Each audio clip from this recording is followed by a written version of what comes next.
സഹാനുഭൂതിയുടെയും അനുകമ്പയുടെയും ശക്തമായ പ്രതീകമാണ് മുഖ്യമന്ത്രിയുടെ ദുരിതാശ്വാസ നിധി. ദുരന്തമുഖത്ത് എല്ലാം നഷ്ടപ്പെട്ട മനുഷ്യരുടെ അതിജീവനത്തിന് കരുത്താകുകയാണ് ദുരിതാശ്വാസ നിധിയിലൂടെ നമ്മൾ ഓരോരുത്തരും. കരുതിവെച്ച സമ്പാദ്യങ്ങളും നീക്കിയിരുപ്പുകളും സുരക്ഷിതമായ കരങ്ങളിലേക്ക് നമ്മൾ എത്തിച്ചു. ഏറ്റക്കുറച്ചിലുകളില്ലാതെ കൃത്യമായ പങ്കുവയ്ക്കലിലൂടെ സമഗ്രമായ പുനർജീവനമാണ് ഇതിലൂടെ സർക്കാർ ലക്ഷ്യമിടുന്നത്.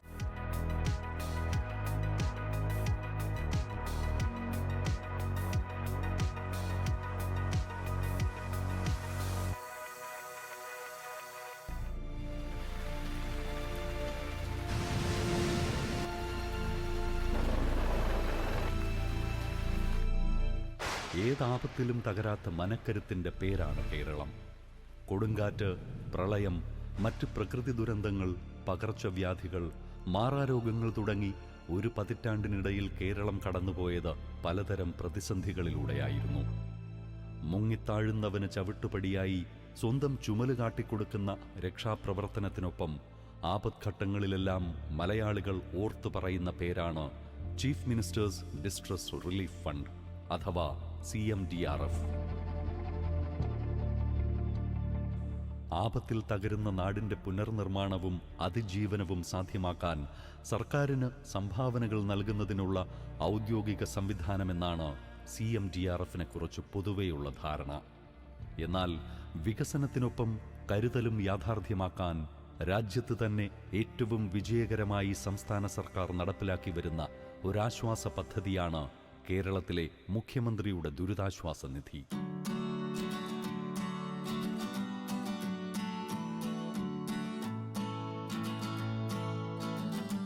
വയനാട്ടിലെ ദുരന്തത്തിൻ്റെ പശ്ചാത്തലത്തിൽ മുഖ്യമന്ത്രിയുടെ ദുരിതാശ്വാസ നിധിയിലേക്ക് സംഭാവന ചെയ്യണമെന്ന് അഭ്യർത്ഥിച്ചിരുന്നു.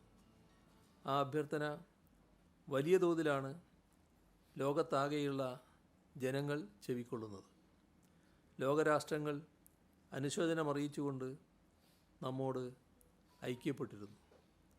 അതുപോലെ ലോകത്താകെയുള്ള സുമനസ്സുകളും സഹായ സന്നദ്ധരാവുകയാണ്.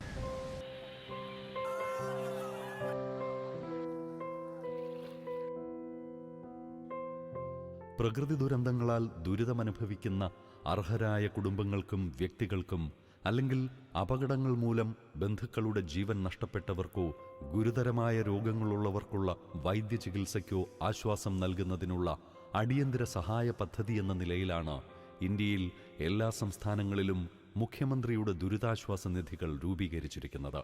വരുമാനമോ പദവിയോ സാമൂഹികാവസ്ഥയോ നോക്കാതെ പെട്ടെന്നുള്ള വരുമാനം നഷ്ടപ്പെടുന്നതുമൂലം അസാധാരണമായ ബുദ്ധിമുട്ടുകൾ അനുഭവിക്കേണ്ടി വരുന്നവർക്കാണ് മാനദണ്ഡങ്ങളുടെ അടിസ്ഥാനത്തിൽ ഈ നിധിയിൽ നിന്നുള്ള സഹായം ലഭിക്കുന്നത്.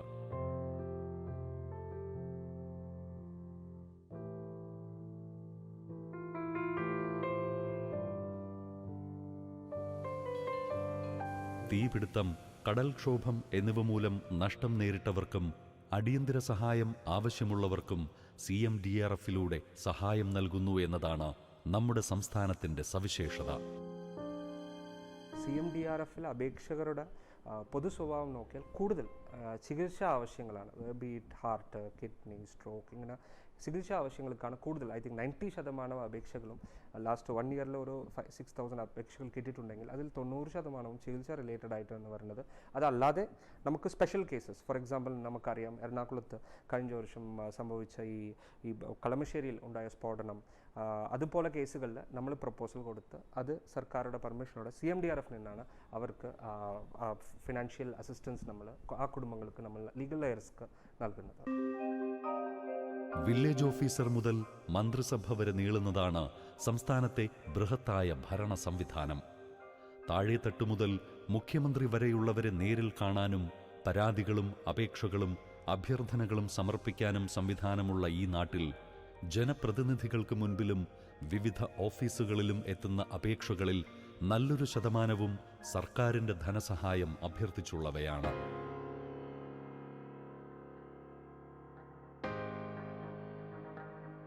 ഗുരുതര രോഗമുള്ളവരും അടിയന്തര സഹായം ആവശ്യമുള്ളവരും ഉൾപ്പെടുന്ന അത്തരം അപേക്ഷകരുടെ അത്താണിയാണ് CMDRF. മുഖ്യമന്ത്രിയുടെ ദുരിതാശ്വാസ നിധിയിൽ നിന്നും ചികിത്സാ ധനസഹായത്തിനുള്ള അപേക്ഷയാണ് പ്രധാനമായിട്ട് ലഭിച്ചു വരുന്നത്. അതിലും മാരക രോഗങ്ങളായ ക്യാൻസർ, കിഡ്നി സംബന്ധമായ രോഗങ്ങൾ, ഹൃദ്രോഗം, കരൾ സംബന്ധമായ രോഗങ്ങൾ, മറ്റ് അപൂർവ രോഗങ്ങൾ, ശിശുക്കൾക്ക് ജന്മന ഉണ്ടാകുന്ന വൈകല്യങ്ങൾ, അങ്ങനെയുള്ള രോഗങ്ങൾ, അങ്ങനെയുള്ള എല്ലാ രോഗങ്ങൾക്കും, കൂടാതെ ഈ ജീവിതശൈലി രോഗങ്ങൾ ഒഴികെയുള്ള മറ്റ് രോഗങ്ങൾക്കെല്ലാം തന്നെ ഏകദേശം എല്ലാ രോഗങ്ങൾക്കും തന്നെ ധനസഹായം നൽകി വരുന്നുണ്ട്. രോഗത്തിൻ്റെ തീവ്രതയുടെ അടിസ്ഥാനത്തിലും ചികിത്സാ ചെലവിൻ്റെ ബില്ലുകളുടെ, മെഡിക്കൽ ബില്ലുകൾ അങ്ങനെയുള്ളതിൻ്റെ അടിസ്ഥാനത്തിലാണ് തുക നൽകി വരുന്നത്. ഇതിനകം 11 ലക്ഷത്തോളം പേർക്കാണ് ജീവിതത്തിലെ അടിയന്തര ഘട്ടങ്ങളിൽ ഈ സംവിധാനത്തിലൂടെ സർക്കാർ തണലൊരുക്കിയത്.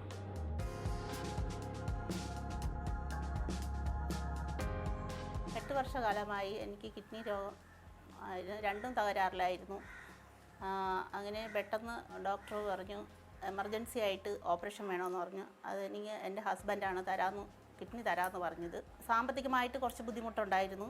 അങ്ങനെ ഇരിക്കുകയാണ് ഓപ്പറേഷൻ സമയമായപ്പോഴത്തേക്ക് നമുക്ക് മുഖ്യമന്ത്രിയുടെ ദുരിതാശ്വാസ ചികിത്സാ സഹായം അങ്ങനെ അറിഞ്ഞു. അതിന് നമുക്ക് ആ ഫണ്ടിലോട്ട് നമ്മൾ അപേക്ഷ കൊടുക്കുകയും ഓപ്പറേഷൻ കഴിഞ്ഞ് ഒരാഴ്ച കഴിഞ്ഞ ഉടനെ ഞങ്ങൾക്ക് 3 ലക്ഷം രൂപ കിട്ടുകയും ചെയ്തായിരുന്നു. അത് നമുക്ക് വളരെ വലിയ ഉപകാരമായിരുന്നു. 2016 പിണറായി വിജയൻ സർക്കാർ അധികാരത്തിലെത്തിയതോടെ CMDRF എന്ന സംവിധാനത്തെ സമഗ്രമായി പരിഷ്കരിച്ചു.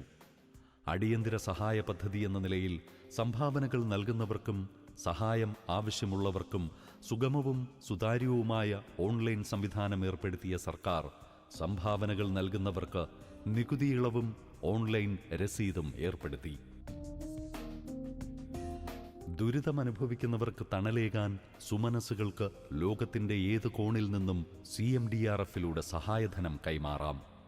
സംഭാവന നൽകുന്നവർക്ക് അപ്പോൾ തന്നെ രസീതും ഡൗൺലോഡ് ചെയ്യാൻ കഴിയുന്ന ഈ ഓൺലൈൻ സംവിധാനം ഏറ്റവും ലളിതമായി കൈകാര്യം ചെയ്യാൻ സാധിക്കുന്ന നിലയിലാണ് രൂപകൽപ്പന ചെയ്തിരിക്കുന്നത്. ദുരിതാശ്വാസ നിധിയിലൂടെ സംസ്ഥാനത്തിന് നാളിതുവരെ ലഭിച്ച തുക, വിനിയോഗിച്ച തുക എന്നിവയെല്ലാം ഔദ്യോഗിക വെബ്സൈറ്റിലൂടെ ഏതൊരു വ്യക്തിക്കും അറിയുവാൻ സാധിക്കുമെന്നതാണ് ഇതിൻ്റെ പ്രധാന സവിശേഷത. ഉമ്മ എന്ത് ചെയ്ത്, ഉമ്മ ചെയ്യുന്ന എന്തിനാ, ഇതൊക്കെയാണ് ആൾക്കാരുടെ ചോദ്യങ്ങൾ. ഇതെല്ലാം എവിടെ കിട്ടും, എന്തോ ചെയ്യുന്നു, ഇതൊക്കെ ആൾക്കാരുടെ തെറ്റിദ്ധാരണകളാണ്. അവരുടെ എല്ലാം തെറ്റുകൾ തിരുത്തി ഓരോ ദിവസവും പോവുകയാണ്. ഇതെല്ലാം കിട്ടേണ്ട കൈകളിൽ കിട്ടുമെന്ന് എനിക്ക് ഉറപ്പായിട്ടും വിശ്വാസമുണ്ട്. എല്ലാവരുടെ അടുത്തും അങ്ങനെ പറയുന്നതുമുണ്ട്. CMDRF ഫണ്ടിലേക്ക് വ്യക്തികൾക്കും സ്ഥാപനങ്ങൾക്കും സംഘടനകൾക്കും നേരിട്ടോ ഓൺലൈനായോ UPI സംവിധാനം ഉപയോഗപ്പെടുത്തിയോ സംഭാവനകൾ നൽകാം. വിദേശ രാജ്യങ്ങളിൽ നിന്നുവരെ സംഭാവന നൽകുന്നതിന് തടസ്സങ്ങളില്ലാത്ത ഈ സംവിധാനത്തിലൂടെ കൂട്ടായ്മയുടെ ഭാഗമായി സംഭാവന നൽകുന്നവർക്കും വ്യക്തിഗത രസീത് ലഭ്യമാക്കുന്നു. നേരിട്ട് സംഭാവന നൽകുന്നവർ സംസ്ഥാന ധനകാര്യ പ്രിൻസിപ്പൽ സെക്രട്ടറിയുടെ പേരിലാണ് ചെക്കോ ഡിമാൻഡ് ഡ്രാഫ്റ്റോ എടുക്കേണ്ടത്. രജിസ്റ്റേർഡ് പോസ്റ്റായി ചെക്കുകളോ ഡ്രാഫ്റ്റുകളോ അയച്ചും ബാങ്ക് ശാഖകൾ സന്ദർശിച്ചും CMDRF അക്കൗണ്ടിലേക്ക് ഏതൊരു വ്യക്തിക്കും സംഭാവനകൾ കൈമാറാം. ഓൺലൈൻ വഴി സംഭാവനകൾ നൽകാൻ donation.cmdrf.kerala.gov.in എന്ന പോർട്ടൽ സന്ദർശിച്ച ശേഷം ഹോം പേജിലെ ഡൊണേറ്റ് ഓപ്ഷൻ ക്ലിക്ക് ചെയ്ത് വിശദാംശങ്ങൾ നൽകി സംഭാവനകൾ നൽകാം. മുഖ്യമന്ത്രിയുടെ ദുരിതാശ്വാസ നിധി ഒരു ഇലക്ട്രോണിക് പ്ലാറ്റ്ഫോം വഴിയാണ് നിയന്ത്രിക്കപ്പെടുന്നത്. ദുരിതാശ്വാസ നിധിയിലേക്കെത്തുന്ന തുക SBIയുടെ തിരുവനന്തപുരം സിറ്റി മെയിൻ ബ്രാഞ്ചിലെ അക്കൗണ്ടിലേക്കും മറ്റ് പ്രധാന ബാങ്കുകളിലുള്ള പൂൾ അക്കൗണ്ടുകളിലേക്കും നിക്ഷേപിക്കപ്പെടുന്നു. സുഗമവും സുതാര്യവുമായ സംഭാവനാ സൗകര്യമാണ് പൂൾ അക്കൗണ്ടുകളിലൂടെ സർക്കാർ സാധ്യമാക്കുന്നത്. ധനകാര്യ പ്രിൻസിപ്പൽ സെക്രട്ടറി മേൽനോട്ടം വഹിക്കുന്ന CMDRFിന്റെ ഭരണപരമായ നേതൃത്വം സംസ്ഥാന റവന്യൂ വകുപ്പിനാണ്. അതുകൊണ്ടുതന്നെ ദുരിതാശ്വാസ നിധിയിൽ അക്കൗണ്ടുകൾ വഴിയുള്ള ധനകാര്യ കൈമാറ്റം റവന്യൂ വകുപ്പ് പ്രിൻസിപ്പൽ സെക്രട്ടറിയുടെ നിർദ്ദേശപ്രകാരമേ സാധ്യമാകുകയുള്ളൂ. റവന്യൂ സെക്രട്ടറി പുറത്തിറക്കുന്ന സർക്കാർ ഉത്തരവ് പ്രകാരം ധനകാര്യ സെക്രട്ടറിയുടെ ഒപ്പും സീലുമുണ്ടെങ്കിൽ മാത്രമേ CMDRFിൽ നിന്ന് തുക പിൻവലിക്കാനും സാധിക്കൂ എന്നതാണ് ഈ അക്കൗണ്ടുകളുടെ സവിശേഷത. സീനിയർ IAS ഉദ്യോഗസ്ഥനായ ധനകാര്യ പ്രിൻസിപ്പൽ സെക്രട്ടറിയുടെ പേരിലുള്ള അക്കൗണ്ടിലേക്കാണ് ദുരിതാശ്വാസ നിധിയിലേക്കുള്ള സംഭാവനകൾ വരുന്നത്. നിലവിൽ ധനകാര്യ പ്രിൻസിപ്പൽ സെക്രട്ടറിയായ ശ്രീ രവീന്ദ്രകുമാർ അഗർവാളാണ് ഈ ഫണ്ടിൻ്റെ ചുമതലക്കാരൻ. ദുരിതാശ്വാസ നിധിയിലേക്ക് കടക്കുന്ന സംഭാവനകൾ SBIയുടെ തിരുവനന്തപുരം സിറ്റി മെയിൻ ബ്രാഞ്ചിലെ അക്കൗണ്ടിലേക്കും മറ്റ് പ്രധാന ബാങ്കുകളിലുള്ള പൂൾ അക്കൗണ്ടുകളിലേക്കുമാണ് നിക്ഷേപിക്കപ്പെടുന്നത്. കർശനമായ പരിശോധനകൾക്ക് വിധേയമാണ് മുഖ്യമന്ത്രിയുടെ ദുരിതാശ്വാസ നിധി. നിയമസഭയുടെ പരിശോധനയ്ക്കും കൺട്രോളർ ആൻഡ് ഓഡിറ്റർ ജനറലിൻ്റെ ഓഡിറ്റിനും വിധേയമായാണ് CMDRF പ്രവർത്തിക്കുന്നത്. അതുകൊണ്ട് തന്നെ കൃത്യമായ കണക്കും വ്യക്തമായ തീരുമാനവുമില്ലാതെ ഇതിലെ ഒരു രൂപയും ഒരു സർക്കാരിനും ചെലവഴിക്കാൻ സാധിക്കില്ല. അതുതന്നെയാണ് മുഖ്യമന്ത്രിയുടെ ദുരിതാശ്വാസ നിധിയിലെ വിശ്വാസ്യതയുടെ മുഖമുദ്ര. ലോകത്തെമ്പാടുമുള്ള മനുഷ്യന് അന്തസ്സോടുകൂടി ജീവിക്കുക അവകാശമായി അംഗീകരിച്ചതിൻ്റെ ഭാഗം കൂടിയായിട്ടാണ് ലോകത്ത് ദുരന്ത നിവാരണത്തിന് വേണ്ടിയുള്ള പുനരധിവാസത്തിന് വേണ്ടിയുള്ള മാർഗനിർദ്ദേശങ്ങൾ പ്രഖ്യാപിക്കപ്പെട്ടത്. അതിൻ്റെ അടിസ്ഥാനത്തിലാണ് നമ്മുടെ രാജ്യത്ത് ഒരു ദുരന്ത നിവാരണ നിയമം വരികയും ആ നിയമത്തിൻ്റെ അടിസ്ഥാനത്തിലാണ് പ്രധാനമന്ത്രിയുടെ ദുരിതാശ്വാസ നിധിയും സംസ്ഥാന മന്ത്രിസഭ മുഖ്യമന്ത്രിയുടെ ദുരിതാശ്വാസ നിധിയും പ്രവർത്തിച്ചുകൊണ്ടിരിക്കുന്നത്. 2 ലക്ഷം രൂപയിൽ താഴെ വാർഷിക വരുമാനമുള്ളവർക്കാണ് മുഖ്യമന്ത്രിയുടെ ദുരിതാശ്വാസ നിധിയിൽ നിന്ന് ചികിത്സാ സഹായം നൽകുന്നത്. അപേക്ഷകന്റെ വാർഷിക വരുമാന പരിധി 1 ലക്ഷത്തിൽ നിന്ന് 2 ലക്ഷമാക്കാൻ പിണറായി വിജയൻ സർക്കാരെടുത്ത തീരുമാനം കൂടുതൽ പേരിലേക്ക് സർക്കാരിൻ്റെ കരുതലെത്തിക്കാൻ സഹായകരമായി. ഓൺലൈൻ വഴിയുള്ള അപേക്ഷാ സംവിധാനം കൂടി സജീവമായതോടെ അപേക്ഷ ലഭിച്ച് 100 മണിക്കൂറിനുള്ളിൽ സർക്കാർ സഹായം അപേക്ഷകന്റെ കൈകളിൽ എത്തിക്കണമെന്ന സർക്കാരിൻ്റെ ലക്ഷ്യവും യാഥാർത്ഥ്യമായി.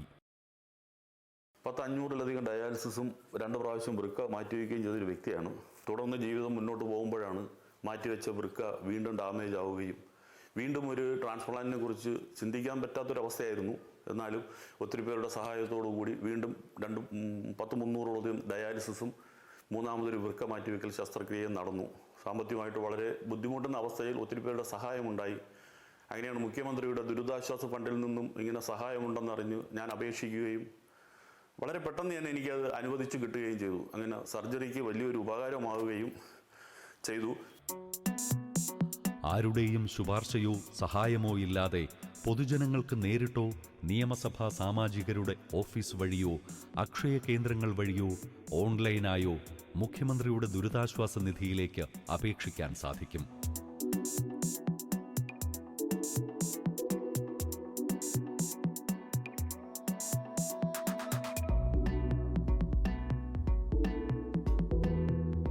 ആപ്ലിക്കേഷൻ അക്ഷയ വഴി സബ്മിറ്റ് ചെയ്യാം. അതല്ലാതെ നമ്മുടെ മൊബൈലിൽ PDF സ്കാനർ ഉണ്ടെങ്കിൽ ഈ പറയുന്ന ഡോക്യുമെൻറ്റ്സ് സ്കാൻ ചെയ്തിട്ട് ഡയറക്റ്റായിട്ട് ഒരു വ്യക്തിക്ക് ലോഗിൻ ചെയ്തിട്ട് CMOയുടെ പോർട്ടലിൽ അപ്ലോഡ് ചെയ്യാം. ഇത് കൂടാതെ CMൻ്റെ അവിടെ നമുക്ക് പോർട്ടലിലേക്ക് അപേക്ഷ സമർപ്പിക്കാനായിട്ട് ഒരു സെക്ഷനുണ്ട്. അതിലേക്ക് നിങ്ങൾക്ക് അയക്കാം. ഇതൊന്നും അല്ലെങ്കിൽ നിങ്ങൾക്ക് ഇമെയിൽ മുഖാന്തരം അയക്കാം. ഇമെയിൽ മുഖാന്തരം നിങ്ങൾ ഏത് സെക്ഷനിലേക്ക് അപേക്ഷിച്ചിരുന്നാലും ആ തനതായ ഇതിൽ വരുന്ന അപേക്ഷകൾ ഇതുപോലെ തന്നെ ഡോക്യുമെന്റ് നമ്പറായിട്ട് പ്രോസസ്സ് ചെയ്തിട്ട് നമ്മൾ അപേക്ഷകൾക്ക് കൊടുക്കാറുണ്ട്. പിന്നെ ഇത് കൂടാതെ ഇതിപ്പോൾ സാധാരണ വെള്ള പേപ്പറിൽ ഒരു അപേക്ഷ എഴുതിയിട്ട് ഞാൻ ഇങ്ങനെ ചികിത്സാധന സഹായത്തിന് ബുദ്ധിമുട്ടുന്നുണ്ട്, അല്ലെങ്കിൽ എനിക്ക് വീട് ഇല്ല, പ്രളയത്തിൽ വീട് നഷ്ടപ്പെട്ടു, അതിനായി ബുദ്ധിമുട്ടുകൾ ഉണ്ടെന്ന് പറഞ്ഞാൽ പോലും ഇത് അതാത് സെക്ഷനുകളിൽ സ്വീകരിച്ചിട്ട് ഡോക്യുമെന്റ് നമ്പർ ക്രിയേറ്റ് ചെയ്തിട്ട് ബാക്കി ഡോക്യുമെൻറ്റ്സ് ഞാൻ പറഞ്ഞ ഈ ഡോക്യുമെൻറ്റ്സ് എല്ലാം അപ്ലോഡ് ചെയ്യാനായിട്ട് അതാത് വില്ലേജ് ഓഫീസേഴ്സിന് കൊടുക്കും. അവരത് അപ്ലോഡ് ചെയ്ത് നമുക്ക് പ്രോസസ്സ് ചെയ്യുന്നുണ്ട്. അതുകൊണ്ട് ഏതൊരു വ്യക്തിക്കും കേരളത്തിൽ ഏതൊരു വ്യക്തിയെ എടുത്തിരുന്നാലും ആർക്കും ഏറ്റവും കംഫർട്ടായിട്ടുള്ള രീതിയിൽ യൂസർ ഫ്രണ്ട്ലി ആയിട്ട് നമുക്കിതിലോട്ട് അപേക്ഷിക്കാനായിട്ട് സാധിക്കും. പോസ്റ്റ് മുഖേന എത്തുന്ന അപേക്ഷകളും CMDRFിൽ ഇതര രീതിയിലുള്ള അപേക്ഷകൾക്കൊപ്പം പരിഗണിക്കുന്നു. ഏത് രീതിയിലൂടെ അപേക്ഷിച്ചാലും CMDRF അപേക്ഷകൾ അതാത് വില്ലേജ് ഓഫീസറുടെ പരിഗണനയിലേക്കാണ് ആദ്യമെത്തുന്നത്. അപേക്ഷകന്റെ രേഖകൾ വില്ലേജ് ഓഫീസർ പരിശോധിച്ച ശേഷം അർഹമായവ തഹസീൽദാരുടെ പരിഗണനയ്ക്ക് അയക്കും. അപേക്ഷ ലഭിച്ചാൽ ഉടനെ 6 മാസത്തിനുള്ള മെഡിക്കൽ സർട്ടിഫിക്കറ്റ് അപേക്ഷകൻ്റെ റേഷൻ കാർഡ്, അപേക്ഷകൻ്റെ ആധാർ കാർഡ്, അപേക്ഷകൻ്റെ വരുമാന സർട്ടിഫിക്കറ്റ്, അപേക്ഷകൻ്റെ ബാങ്ക് പാസ്ബുക്കിൻ്റെ കോപ്പി, മെഡിക്കൽ സർട്ടിഫിക്കറ്റ് 6 മാസത്തിനുള്ളിൽ ലഭിച്ചതാണോ എന്നിവ പരിശോധിച്ചതിന് ശേഷം റേഷൻ കാർഡ് പ്രകാരം അപേക്ഷകന് കുടുംബ വാർഷിക വരുമാനം 2 ലക്ഷത്തിൽ കവിയുന്നില്ല എങ്കിൽ വില്ലേജ് ഓഫീസർ എന്ന നിലയിൽ പരിശോധിച്ച് ഉടനെ തന്നെ തഹസീൽദാർക്ക് അപേക്ഷകന് മതിയായ ധനസഹായം അനുവദിക്കാമെന്ന് ശുപാർശ ചെയ്ത് അയക്കുകയാണ് ചെയ്യുന്നത്. അപേക്ഷകളിൽ സൂക്ഷ്മ പരിശോധന നടത്തുന്ന തഹസീൽദാർമാർ ഓരോ അപേക്ഷകളും ശുപാർശകൾ സഹിതം അതാത് ജില്ലാ കളക്ടർക്ക് കൈമാറുന്നു. ഇത്തരം അപേക്ഷകളിൽ ജില്ലാ കളക്ടർക്ക് 10,000 രൂപ വരെ അനുവദിക്കുന്നതിനാണ് സർക്കാർ അനുമതി നൽകിയിട്ടുള്ളത്. അതിന് മുകളിലുള്ള തുക അനുവദിക്കേണ്ട ഘട്ടങ്ങളിൽ കളക്ടർമാർ അപേക്ഷകൾ റവന്യൂ വകുപ്പിലേക്ക് കൈമാറുന്നു. റവന്യൂ സെക്രട്ടറിക്ക് 15,000 രൂപ വരെയും റവന്യൂ മന്ത്രിക്ക് 25,000 രൂപ വരെയും അനുവദിക്കാനാകും. 25,000 രൂപ മുതൽ 3 ലക്ഷം വരെയുള്ള തുകയ്ക്കുള്ള അനുമതി നൽകേണ്ടത് മുഖ്യമന്ത്രിയാണ്. അവയവമാറ്റമടക്കമുള്ള ഗുരുതര പ്രശ്നങ്ങളിൽപ്പെട്ടവർക്ക് 3 ലക്ഷത്തിന് മുകളിൽ തുക അനുവദിക്കേണ്ട ഘട്ടങ്ങളിൽ മന്ത്രിസഭാ യോഗമാണ് തീരുമാനമെടുക്കുന്നത്. ഇപ്പോൾ ഒരാൾക്ക് കിഡ്നി റിലേറ്റഡ് ആയിട്ട് ചികിത്സയ്ക്ക് വേണ്ടി സഹായം ആവശ്യമെങ്കിൽ അത് റിലേറ്റഡ് ആയിട്ട് ഹോസ്പിറ്റൽ രേഖകൾ സഹിതമാണ് അവർ അപ്ലോഡ് ചെയ്യുന്നത്. അത് വില്ലേജ് ഓഫീസർ ഫീൽഡിൽ പരിശോധിച്ചിട്ട് അത് ഇവിടെ നമ്മുടെ കളക്ടറേറ്റിലുള്ള CMDRFന് വേണ്ടി പ്രത്യേക സെക്ഷൻ, അതിനുവേണ്ടി ഒരു ജോയിൻറ്റ് സൂപ്രണ്ടൻറ്റും ഒരു ക്ലർക്കും തന്നെ നിയമിച്ചിട്ടുണ്ട്. അവരുടെ ഒരേ വർക്ക് ഈ CMDRF അപേക്ഷകളെല്ലാം പരിശോധിച്ച് കറക്റ്റ് എല്ലാം ഓക്കെ ആണോ, വില്ലേജ് ഓഫീസർ വിട്ട റിപ്പോർട്ട്സും ഓക്കെ ആണോ എന്ന് പരിശോധിച്ചിട്ട് അത് റെക്കമെൻഡ് ചെയ്ത് ജില്ലാ കളക്ടറിൻ്റെ നിലയിൽ എനിക്ക് 10,000 രൂപ വരെ 10,000 വരെ എനിക്കത് അപ്രൂവ് ചെയ്യാൻ പറ്റും. അതിന് മുകളിലുള്ളതെല്ലാം അതിൻ്റെ ബിൽസ് സഹിതം നമ്മൾ ഗവൺമെൻറ്റിലേക്ക് അയച്ച് അവിടെ നിന്നാണ് അപ്രൂവൽ കിട്ടുന്നത്. ബാങ്ക് ട്രാൻസ്ഫറിലൂടെയാണ് CMDRFിൽ നിന്ന് ഗുണഭോക്താക്കൾക്ക് ഫണ്ട് വിതരണം ചെയ്യുന്നത്. ഇടനിലക്കാരുടെ ചൂഷണം ഒഴിവാക്കാൻ CMDRF അക്കൗണ്ടിൽ നിന്നുള്ള തുക ഗുണഭോക്താവിൻ്റെ അക്കൗണ്ടിലേക്കാണ് നേരിട്ട് നൽകുന്നത്. അത്ര സുതാര്യമായിട്ടാണ് മുഖ്യമന്ത്രിയുടെ ദുരിതാശ്വാസ ഫണ്ടിൻ്റെ ഇലക്ട്രോണിക് പ്ലാറ്റ്ഫോം ഡിസൈൻ ചെയ്തിരിക്കുന്നത്. അതിൽ സംഭാവന ചെയ്യുന്നയാളിനും അതുപോലെ സുതാര്യമാണ്, അതിൽ നിന്ന് പണം സ്വീകരിക്കുന്നയാളിനും സുതാര്യമാണ്. ഒരു തരത്തിലുള്ള പക്ഷപാതമോ രാഷ്ട്രീയ ഇടപെടലോ മറ്റു തരത്തിലുള്ള ഒരു പരിഗണനയും അർഹരായപ്പെട്ടവർക്ക് പണം കിട്ടുന്നതിനും സംഭാവന നൽകിയവരുടെ പണം അർഹരായവരുടെ കയ്യിലെത്തുന്നതിനും ഒരു തടസ്സവും ഇന്ന് നിലവിലില്ല എന്ന് മാത്രമല്ല, വളരെ സുതാര്യമായി ഓരോ ദിവസവും ആർക്ക് വേണോ അത് പരിശോധിക്കാൻ പറ്റുന്ന രീതിയിൽ പബ്ലിക് ഡൊമൈനിൽ ലഭ്യമാണ്. സുതാര്യതയാണ് CMDRFിൻ്റെ മുഖമുദ്ര. donation.cmdrf.kerala.gov.in പോർട്ടലിൻ്റെ ഹോം പേജിൽ സ്റ്റാറ്റിസ്റ്റിക്സ് എന്ന ഓപ്ഷൻ ക്ലിക്ക് ചെയ്താൽ CMDRF അക്കൗണ്ടിൽ നാളിതുവരെ ലഭിച്ചിട്ടുള്ള തുക എത്രയെന്നറിയാൻ കഴിയും. അന്നേ ദിവസം ലഭിച്ച തുക എത്രയെന്ന് തത്സമയം അറിയാനും സംവിധാനമുണ്ട്. കൂടാതെ 2018 പ്രളയകാലത്തും കോവിഡ് മഹാമാരിക്കാലത്തും വയനാട് ചൂരൽമല പുനരധിവാസത്തിനായും ഉൾപ്പെടെ ഓരോ ദുരന്തങ്ങളുടെയും പശ്ചാത്തലത്തിൽ ലഭിച്ച തുക എത്രയെന്നും ഏവർക്കും പോർട്ടലിലൂടെ അറിയാൻ സാധിക്കും. മുഖ്യമന്ത്രിയുടെ ദുരിതാശ്വാസ നിധി സംബന്ധിച്ച സംശയങ്ങളും പരാതികളും അറിയിക്കുന്നതിനായി പ്രത്യേക ഫോൺ നമ്പരും മെയിൽ ഐഡിയും സജ്ജീകരിച്ചിരിക്കുന്നത് CMDRFിൻ്റെ സുതാര്യത ഒരിക്കൽ കൂടി ഉറപ്പാക്കുന്നു. I hope all of you, we all come together and contribute to CMDRF because CMDRFിൽ നിന്ന് എലിജിബിൾ ആയിട്ടുള്ള, ഞാനിപ്പോൾ നേരത്തെ പറഞ്ഞതുപോലെ ചികിത്സ ആവശ്യമുള്ള വളരെ പാവപ്പെട്ടവർക്ക് വെരിഫൈ ചെയ്തിട്ട് മാത്രമേ നമ്മൾ കൊടുക്കുന്നുള്ളൂ, നമ്പർ 1. അതല്ലാതെ ഇപ്പോൾ നടന്ന ഈ വയനാട് ദുരന്തത്തിൽ സ്പെഷ്യലായിട്ട് അതിനുവേണ്ടി വയനാട് റീബിൽഡ് ചെയ്യാനുള്ള ഫണ്ടിന് വേണ്ടി മാത്രമാണ് നമ്മൾ ഉപയോഗിക്കുന്നത്. നിങ്ങൾ കൊടുക്കുന്ന ഓരോരോ രൂപയും അർഹതപ്പെട്ടവർക്ക് മാത്രമേ എത്തിക്കുന്ന ഒരു ഉറപ്പ് നമ്മുടെ സർക്കാർ മെഷീനറി ഉറപ്പ് വരുത്തുന്നുണ്ട്. CMDRF ജനകീയ സുരക്ഷാ ക്ഷേമനിധിയായതിനാൽ ഇതിലൂടെ ലഭിക്കുന്ന സഹായം, വിനിയോഗിച്ച തുക, ഗുണഭോക്താക്കളുടെ വിവരങ്ങൾ തുടങ്ങിയ എല്ലാ വിവരങ്ങളും വിവരാവകാശ നിയമത്തിൻ്റെ പരിധിയിൽ ഉൾപ്പെട്ടിരിക്കുന്നു. അതുകൊണ്ട് തന്നെ തെറ്റിദ്ധാരണ പരത്തുന്ന സന്ദേശങ്ങൾക്കും അഭിപ്രായങ്ങൾക്കും ചെവി കൊടുക്കും മുൻപ് ഫണ്ടിനെക്കുറിച്ച് സംശയമോ ചോദ്യങ്ങളോ ഉണ്ടെങ്കിൽ ആർക്കും അത് വിവരാവകാശ നിയമപ്രകാരം വ്യക്തത വരുത്താൻ സാധിക്കും. മുഖ്യമന്ത്രിയുടെ ദുരിതാശ്വാസ നിധിയിൽ വരുന്ന തുകകളുടെ വിനിയോഗവും അതിൻ്റെ നീക്കിയിരിപ്പുമെല്ലാം ഇന്ന് വിവരാവകാശ നിയമത്തിൻ്റെ പരിധിയിലാണ്. അതുകൊണ്ട് തന്നെ ഏതൊരാൾക്കും കൃത്യമായിട്ടൊരു 10 രൂപയുടെ അപേക്ഷ വെച്ച് സമർപ്പിച്ചു കഴിഞ്ഞാൽ മുഖ്യമന്ത്രിയുടെ ദുരിതാശ്വാസ നിധിയിലേക്ക് വരുന്ന തുകയുടെ എത്ര രൂപ വന്നു, എത്ര രൂപ ചിലവഴിച്ചു, എത്ര രൂപ നീക്കിപ്പിരിക്കുന്നുണ്ടെന്നൊക്കെ കൃത്യമായിട്ട് സുതാര്യമായിട്ട് തന്നെ അറിയാൻ കഴിയും. വയനാട് ചൂരൽമല ഉരുൾപൊട്ടലിൽ എന്ന പോലെ അടിയന്തര ഘട്ടങ്ങളിലെല്ലാം CMDRFനൊപ്പം സുമനസ്സുകൾ സജീവമായി നിന്നിട്ടുണ്ട്. അവർ നൽകുന്ന സഹായം അർഹരിലേക്ക് എത്തുമെന്നുറപ്പാക്കാനാകുമെന്നതാണ് മുഖ്യമന്ത്രിയുടെ ദുരിതാശ്വാസ നിധിയുടെ ഏറ്റവും വലിയ സവിശേഷത. 2018-2019 പ്രളയകാലത്ത് മുഖ്യമന്ത്രിയുടെ ദുരിതാശ്വാസ നിധിയിലേക്ക് ലഭിച്ചത് 4970.29 കോടി രൂപയും ദുരിതാശ്വാസ പ്രവർത്തനങ്ങൾക്കായി വകയിരുത്തിയത് 4738.77 കോടി രൂപയുമാണ്.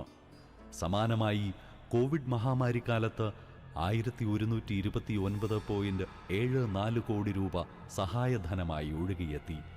അതുകൊണ്ടുതന്നെ പ്രതിരോധ പ്രവർത്തനങ്ങൾക്കായി ആ ഘട്ടത്തിൽ 1111.15 കോടി രൂപയാണ് കേരളം ചെലവഴിച്ചത്.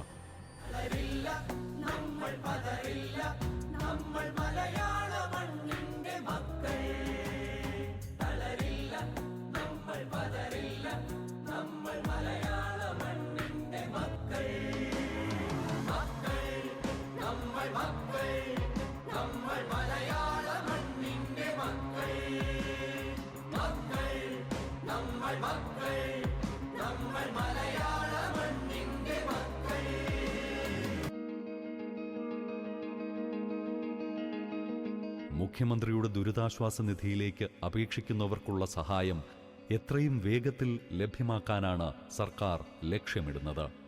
ഇതിനായി കൂടുതൽ സമഗ്രമായ പരിഷ്കാരങ്ങളിലേക്ക് കടക്കുകയാണ് സർക്കാർ. മെഡിക്കൽ കോളേജുകൾ അടക്കമുള്ള തിരഞ്ഞെടുക്കപ്പെട്ട സർക്കാർ ആശുപത്രികൾ മുഖേന ഇ-ഹെൽത്ത് സംവിധാനവുമായി CMDRF പോർട്ടൽ ബന്ധിപ്പിക്കുകയാണ്. ഇതിലൂടെ ഓൺലൈനായി അപേക്ഷിച്ച് മെഡിക്കൽ സർട്ടിഫിക്കറ്റ് എളുപ്പത്തിൽ കരസ്ഥമാക്കാൻ ഗുണഭോക്താക്കൾക്ക് സാധിക്കും. കേരളത്തിൽ അങ്ങോളം ഇങ്ങോളമുള്ള രോഗികൾ എത്തുന്ന തിരുവനന്തപുരം റീജിയണൽ ക്യാൻസർ സെന്ററിൽ നിന്ന് വേഗത്തിൽ മെഡിക്കൽ സർട്ടിഫിക്കറ്റ് ലഭ്യമാക്കുന്നതിനും ഓൺലൈൻ സംവിധാനമൊരുക്കുകയാണ് സർക്കാർ. ഇങ്ങനെ പരമാവധി വേഗത്തിൽ പരമാവധി അപേക്ഷകരിലേക്ക് പരമാവധി സഹായം എത്തിക്കാനുള്ള ദൗത്യവുമായി നമ്മുടെ സർക്കാർ മുന്നേറുകയാണ്. ദുരിതക്കയത്തിലായ വയനാടിനെയും കൈപിടിക്കാൻ. സഹജാതരില്ലാതെ ഒരു പുലർവേള ഒന്നായി നേരിടാം, തണലായി തുണയാ കേരളമേ പോരൂ.